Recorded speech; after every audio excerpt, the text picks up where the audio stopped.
1980 চনৰ 6 এপ্ৰিল তাৰিখে আমাৰ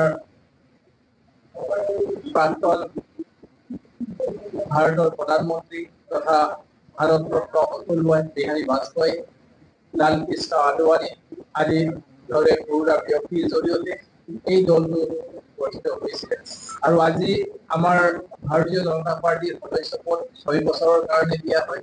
যোৱা 31 তাৰিখৰ দিনাখন আমাৰ যোৱা 6 বছৰৰ যিখিনি সদস্য পদ সকলোৰে উকলি গৈছে। গতিকে এতিয়া আমি সমগ্ৰ ভাৰতবৰ্ষতে ৰাষ্ট্ৰীয় সমিতিৰ নিৰ্দেশ মৰ্মে যোৱা 2 তাৰিখৰ দিনাখন আমাৰ ৰাষ্ট্ৰীয় সমিতিৰ সন্মানীয় সভাপতি জগত প্ৰসাদ নাড্ডা ডাঙৰীয়া মাননীয় প্ৰধানমন্ত্ৰী ডাঙৰীয়াক সদস্য পদ দিয়াৰ লগতে সমগ্ৰ ভাৰতবৰ্ষতে এই সদস্য পদ অভিযান কাৰ্যসূচী শুভ আৰম্ভ হয়। আৰু আজিও আমাৰ ৰাজ্যিক বিজেপি কাৰ্যালয়ত আমাৰ আটাইৰে সন্মানৰ মাননীয় মুখ্যমন্ত্ৰী ডক্টৰ হিমন্ত বিশ্ব শৰ্মা ডাঙৰীয়াও আজি সদস্য পদ গ্ৰহণ কৰিছে।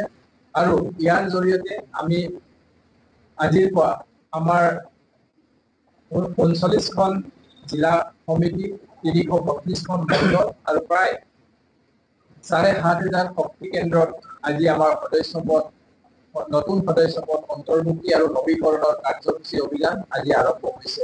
তাৰ অংশ হিচাপে আজি ঢকুৱাখানা জিলা সমিতি অন্তৰ্গত আমাৰ সন্মানীয় কাৰ্যকৰ্তাসকলৰ উপস্থিতিত আমিও আজি সদস্য পদ গ্ৰহণৰ জৰিয়তে আজি ঢকুৱাখানা জিলা সমিতিৰ অন্তৰ্গত এই কাৰ্যসূচী শুভ আৰম্ভ কৰা হয়।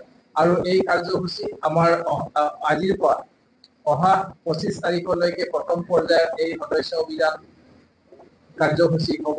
আৰু অহা 25 তাৰিখে আমাৰ পণ্ডিত দীনদয়াল উপাধ্যায়ৰ জন্ম জয়ন্তী উপলক্ষে এইখিনি আমি উলহ মালহেৰে সেইদিনাখন এই কাৰ্যসূচী ৰূপায়ণ কৰাৰ লগতে অহা 17 তাৰিখলৈকে প্ৰভাৱী ৰূপত আমি ৰাজহুৱা স্থানসমূহত বিভিন্ন অনুষ্ঠান প্ৰতিষ্ঠানত এই কাৰ্যসূচী ৰূপায়ণ কৰাৰ কাৰণে ব্যৱস্থা গ্ৰহণ কৰিছো।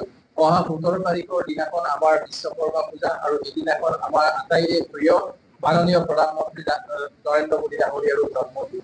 এই উপলক্ষে আমি প্ৰভাৱী ৰূপত এই 10 তাৰিখৰ পৰা 17 তাৰিখলৈ এই কাৰ্যসূচী ৰূপায়ণ কৰাৰ ব্যৱস্থা গ্ৰহণ কৰা হ'ব। আৰু দ্বিতীয় পৰ্যায়ৰ কাৰ্যসূচী অহা 1 অক্টোবৰৰ পৰা 15 অক্টোবৰৰ ভিতৰত দ্বিতীয় পৰ্যায়ৰ এই আমাৰ সদস্য অভিযান কাৰ্যসূচী ৰূপায়ণ কৰাৰ কাৰণে ব্যৱস্থা গ্ৰহণ কৰিছো। যিকোনো খবৰৰ বাবে যোগাযোগ কৰক 7099017330 অথবা 7099017990 নম্বৰত।